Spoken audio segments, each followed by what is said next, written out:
Bonjour à tous et à toutes, j'espère que vous allez bien.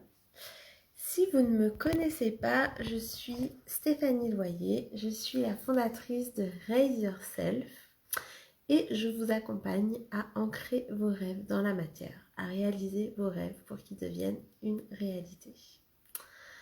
Je suis dans un défi fou de 365 jours de live et ceci doit être mon 52e live, si je ne me trompe pas. Je me trompe des fois dans les comptes des lives. Aujourd'hui, j'avais envie de vous partager la différence entre la transmission, la réception d'informations et l'intégration en fait dans le quotidien. Parce qu'on me demande souvent, mais Stéphanie, comment tu fais pour avancer? Comment tu fais pour avoir cette résilience voilà, qui te caractérise? Donc oui, je suis résiliente et des fois ça pèse parce que on en a marre d'être résilient. On voudrait juste que ce soit hyper fluide, hyper léger, sans avoir à toucher un peu le fond. Et en même temps, voilà, je vais vous partager ce qui, pour moi, en fait, fait toute la différence. Quand je suis un programme, quand je suis une formation, quand je suis une masterclass, un live de quelqu'un, les moments en fait où je vois où j'arrive pas à intégrer finalement ce qui est dit, c'est les moments où j'écoute et en fait c'est comme si je m'alimentais de ça, mais de manière vraiment superficielle. Donc c'est-à-dire que j'écoute les informations, mais finalement je les intègre pas parce que je les incarne pas, je les mets pas en pratique en fait. Je les mets pas en pratique. Les moments où pour moi il y a de la transformation dans la matière et c'est là où c'est intéressant finalement et où il y a vraiment des vraies transformations qui opèrent, c'est les moments où oui, on prend les informations, on écoute les informations et où on les incarne en fait, où on les pratique, on les met en pratique, on teste et aussi où on se les approprie en fait. Pour moi, c'est ça en fait la différence entre juste entendre une information, comprendre une information, donc l'intégrer au niveau mental, la comprendre et vraiment l'incarner dans son quotidien. Et la transformation, elle va se faire qu'à partir de ce moment-là en fait, à partir du moment où on va tester finalement ce qui nous a été transmis, où on va le mettre en pratique et où on va se l'approprier. Par se l'approprier, qu'est-ce que j'entends par là? C'est le côté ne pas forcément que reproduire de la même façon. Je prends un exemple assez concret qui est le dessin. On dit souvent il faut pas copier, il faut pas voilà. Et en même temps, je me rends compte aussi que pour apprendre, c'est intéressant de pouvoir copier un modèle et de tester, jusqu'à obtenir vraiment sa patte, jusqu'à être à l'aise avec ça et finalement trouver sa patte dans tous les dessins. Et c'est à ce moment-là qu'on s'approprie finalement notre propre façon de faire. Et du coup, c'est là que la transformation elle opère, c'est là que nous on va pouvoir transmettre à notre tour, ou ne serait-ce que on va pouvoir l'intégrer vraiment pleinement dans notre quotidien. Donc je sais pas vous quelle méthode vous appliquez pour ça, si ça vous parle ce que je vous dis, si quand vous vous formez à quelque chose, vous arrivez directement à l'incarner. Mais en tout cas pour moi c'est vraiment ce processus-là. Et il y a des fois où je vais faire presque une boulimie de formation.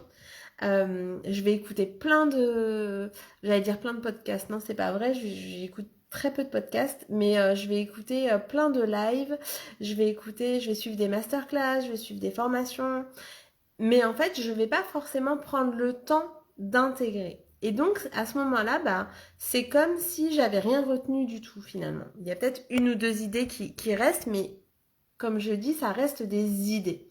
Alors que si je prends le temps entre deux formations, entre deux masterclass, ou trois ou quatre, de vraiment me demander déjà, avant d'y aller, quelle est l'intention avec laquelle je vais à cette formation? Quelle est l'intention avec laquelle j'écoute une masterclass? Quelle est l'intention avec laquelle j'écoute un live? Est-ce que c'est l'énergie de la personne qui m'appelle?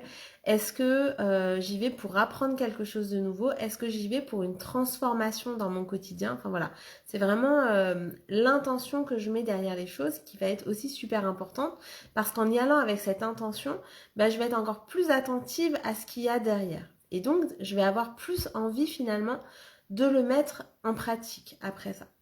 Donc, en général, après la formation, après la masterclass, après le live, enfin peu importe, après ce que j'écoute ou ce que je regarde, même ce que je lis, c'est la même chose pour les livres, je me demande, bah, qu'est-ce que je peux faire là tout de suite maintenant pour ancrer ça dans la matière?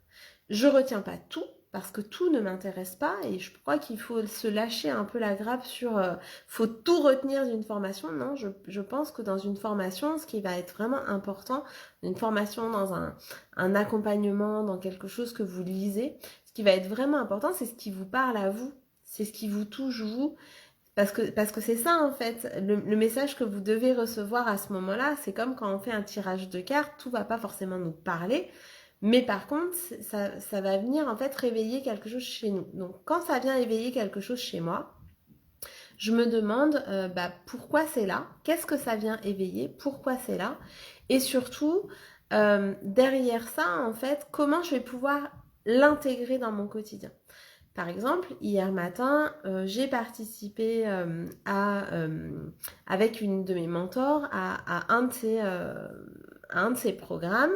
Et du coup, en ressortant de là, je me suis pas mis 10 000 tâches derrière ça parce que je savais que j'allais pas pouvoir les tenir. Par contre, je me suis engagée en sortant de ce programme-là à mettre en place 2 actions principales pour les intégrer finalement, pour transformer un petit peu mon quotidien et notamment mon business. Là, c'était une formation plutôt sur le business.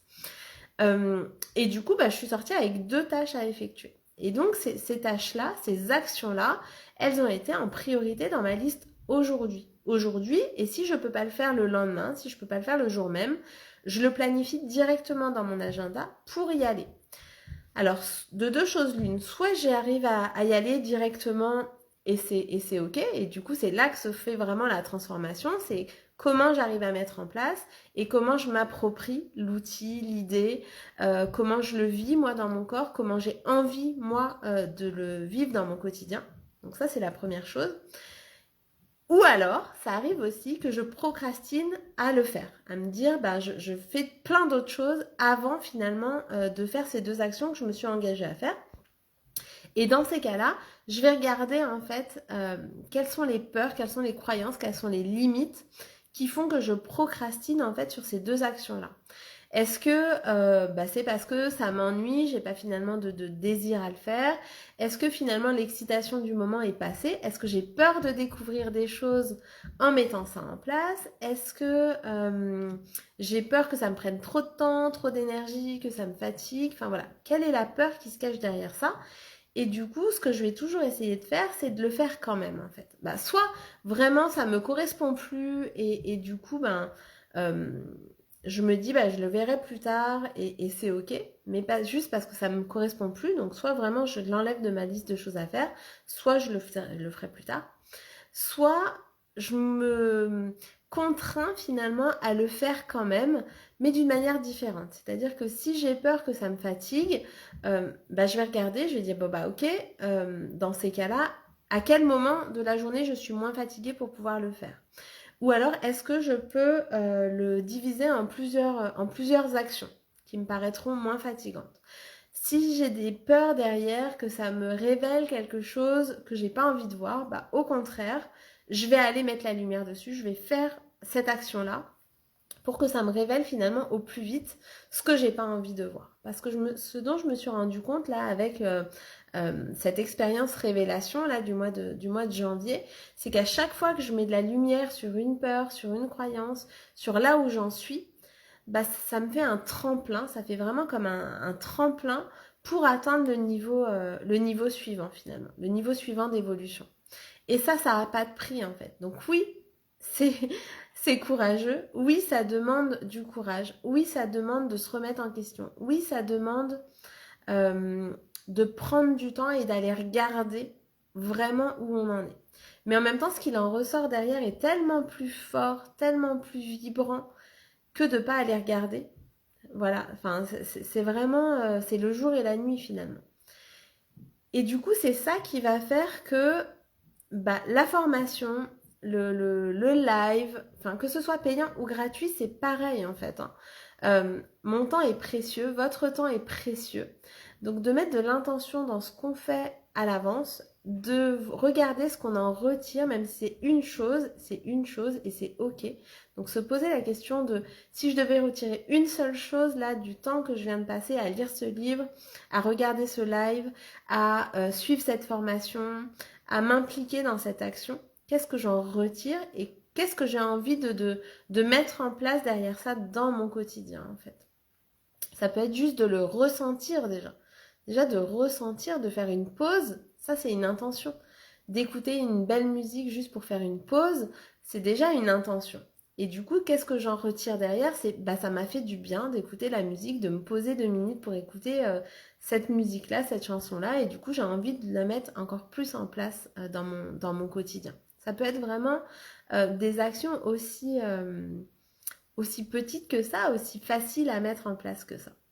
Mais en tout cas, c'est d'avoir vraiment cette intention derrière ce qu'on fait et du coup, comment on peut vraiment le mettre dans la matière le plus rapidement possible, j'ai envie de dire, pour que ça s'ancre, pour pas que ça reste une idée, pour pas que ça reste quelque chose qui flotte un petit peu et du coup avoir l'impression d'avoir perdu son temps parce que on sait plus ce qu'on a lu, on sait plus ce qu'on a appris, parce que finalement, on n'a pas mis en place en fait, juste derrière.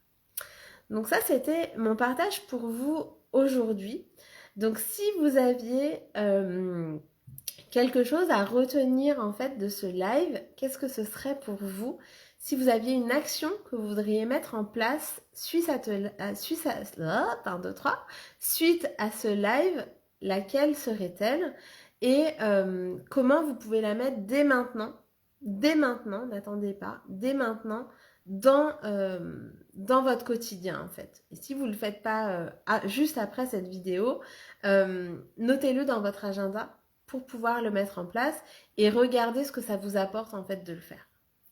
Je vous donne rendez-vous demain pour le 53e live. Vous l'entendez, je vais quand même de mieux en mieux, ça c'est cool. Mais voilà, le vendredi soir, c'est toujours fatigant pour moi, live ou pas live. Et c'est comme ça, je me suis engagée, donc je suis là tous les jours avec vous. Je vous embrasse très très fort, je vous souhaite de passer une super soirée et on se retrouve demain samedi sur ce profil-là ou peut-être ailleurs. En tout cas, je vous dirai où se fera le live demain. S'il se fait ailleurs, je vous mettrai un petit message sur mon profil perso. Je vous embrasse très fort, je vous souhaite une belle soirée.